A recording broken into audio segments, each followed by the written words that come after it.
Portland has the second highest income tax rate in the country for top earners, second only to New York. That's according to a 2022 report by Ernst & Young. And many blame taxes here as a big reason for the recent exodus of residents. Which brings us to this latest tax proposal. It's a capital gains tax to pay for the lawyers to help tenants who are fighting eviction. And you've already let us know some of your thoughts on this one. Allison sent us this email today. I am a senior who depends on her investments to augment her retirement income. I am not rich. The thought of more taxes gives me the chills.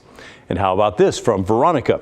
After years of decreasing livability, my family and I have strongly considered moving out of the state and at a minimum out of Multnomah County.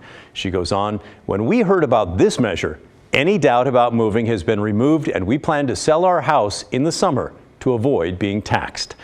And Michelle sent us this earlier this month. Apparently, Multnomah County plans to put to the voters another tax. I think we've had enough.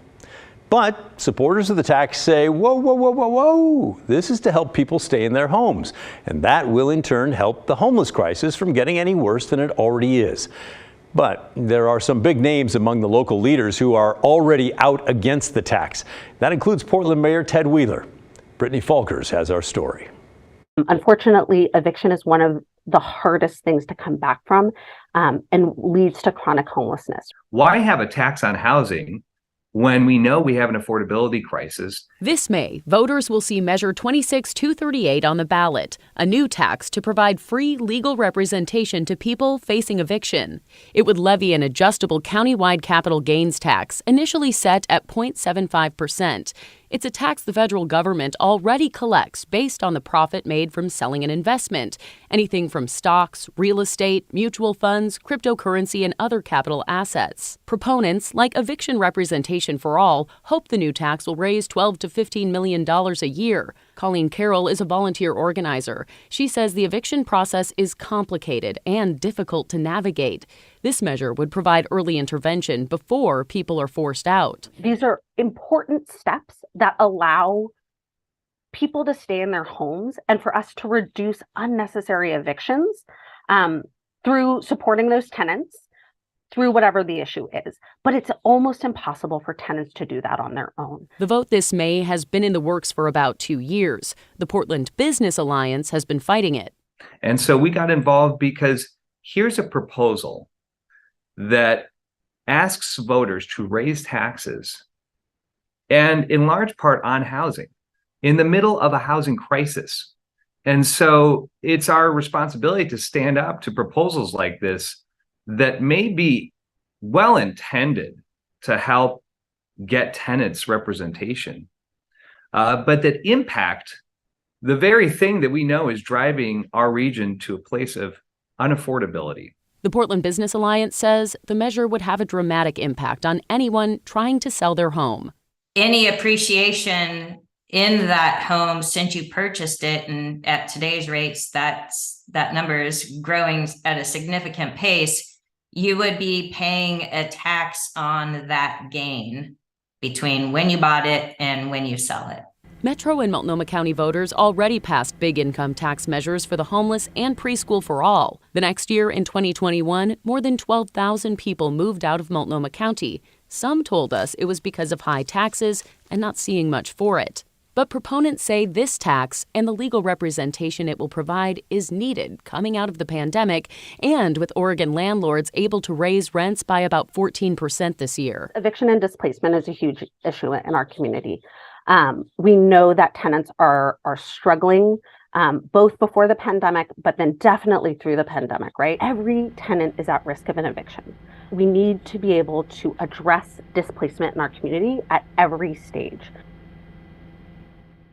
Brittany joins me now. All right, so supporters have enough signatures. This is going to be on the May ballot in Multnomah County.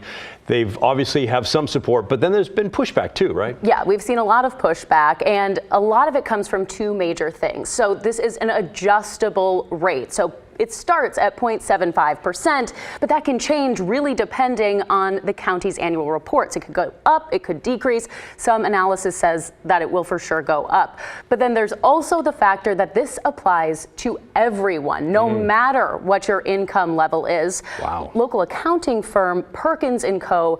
did some major analysis of this, and here's what they had to say. They said, since the proposed local capital gains tax rate is not tied to income levels, taxpayers would be subject to this tax even if they were otherwise non-taxable for federal, Oregon, and other local tax purposes. So yes, we have the federal gains, capital gains tax, we have a state capital gains tax, but with this, there are exceptions, and it comes into different income brackets, right?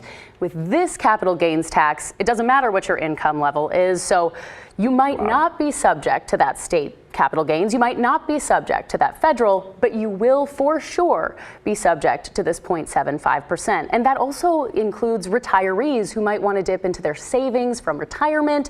If they do that, they could still be subject to this 0.75%. My, oh my, I can hear people throwing things at their TV set or their computer screen right now.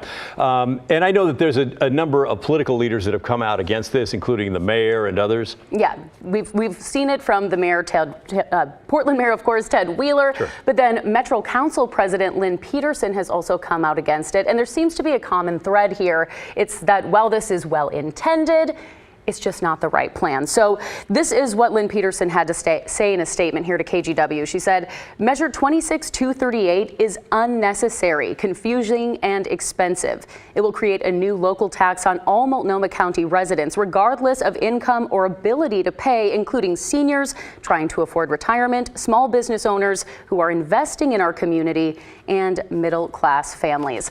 So she does say that she supports these types of measures. She says, you know, programs that have representation for low-income folks who are facing eviction is really important. She says, yes, these really do prevent homelessness, but there are already taxpayer-funded programs in place to do that. That includes the voter-approved supportive housing services measure.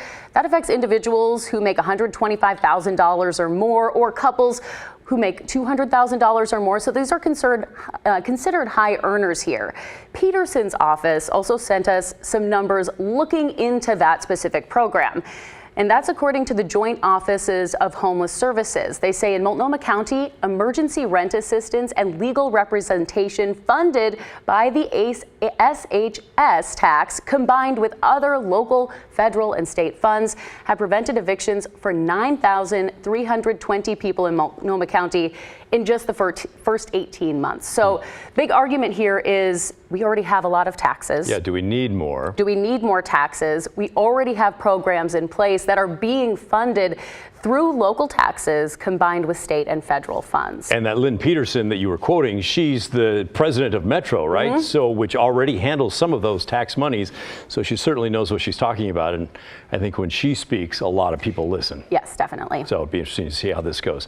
All right. Thank you, Brittany. Great stuff as always. Hey, we'd love to hear what you think about this proposed tax. Are you sick and tired of tax after tax after tax? Or do you think this could really help folks stay in their homes and you're okay with it?